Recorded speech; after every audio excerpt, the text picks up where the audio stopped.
Martissant, vaste quartier populaire au sud-ouest de Port-au-Prince, est normalement surpeuplé. Mais depuis que les affrontements entre gangs ont éclaté ici en juin dernier, le quartier se vide. Les écoles, les commerces et les marchés sont fermés. Même les vendeuses de rue ont disparu. La station de bus est un des rares lieux encore fréquentés. Des dizaines de chauffeurs sont toujours derrière leur volant, malgré les dangers. Mais ouvert Matissant, nous connaissons pas amélioré nous-mêmes, même que nous passons, même que nous avons nous tika passer, aller nous passer tourner pour nous travailler.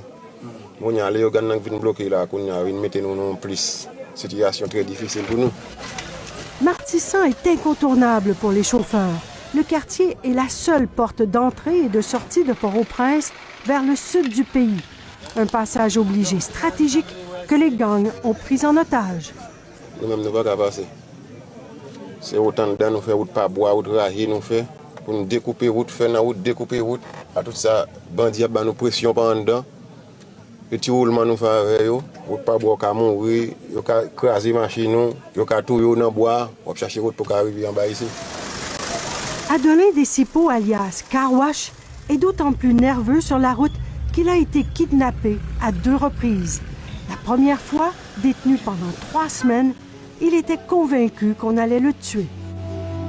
On a 15 chauffeurs, on a 15 chauffeurs comme Zimdadou, je tué 10 là-dedans. Je vais être 5. Quand l'autre n'est qui vient paraître, je dis patrouiller, n'est comme ça, qu'un bébé qui est là, les chauffeurs. Malheureusement, je viens pour moi, je fais combien de jours dedans, petite m'a crié, madame m'a crié, étranger a crié. Le lendemain de l'enlèvement, les ravisseurs appellent sa conjointe pour lui réclamer une rançon. Je dis, soit fait un petit repas la rue, je dis non. Bon, la son machine qui n'a la fait 50 gouttes. Tirer, pas tirer, nous pas besoin de cob là pour nous. Et puis, m'poser. Rete avec eux, nous-mêmes n'a battu kon nous tracasser famille, moi-même ti moun yo, chaque soir me presque pas dormi.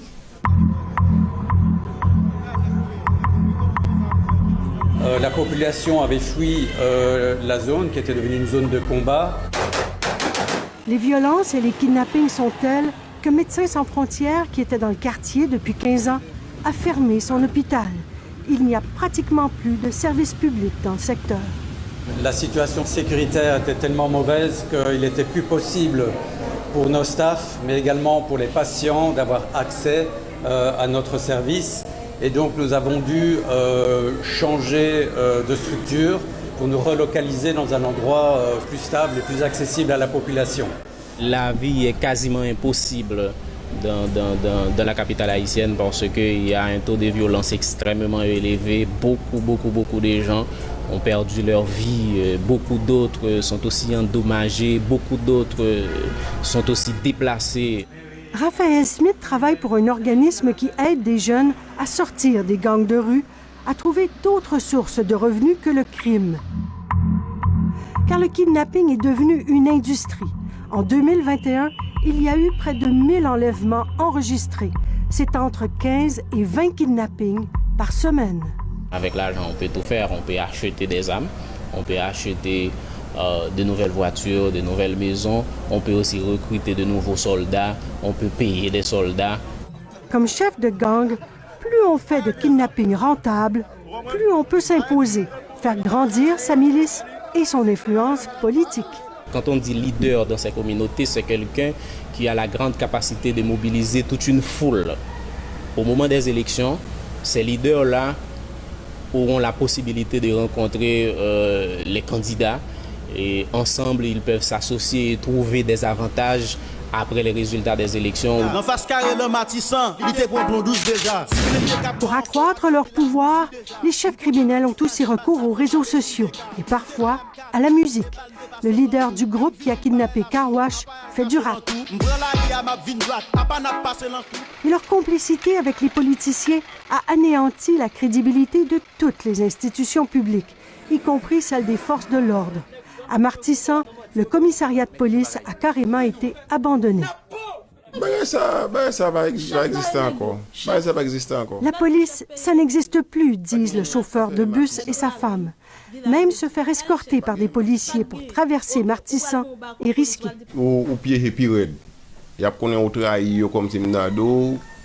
Il doit d'abord passer, il passer tourner la police pas qu'à venir pour mourir plus rapide. Oubliez pas entrer dans le cadre de ça même. Carwash dit qu'il n'a pas le choix de continuer. Conduire un bus est la seule façon qu'il a de nourrir sa famille.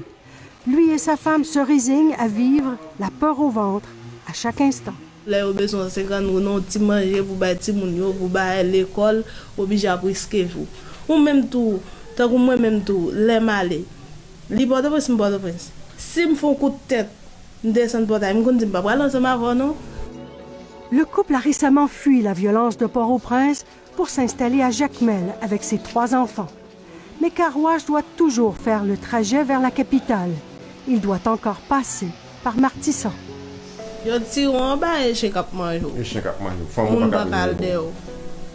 Ou pas venir, ou perdre.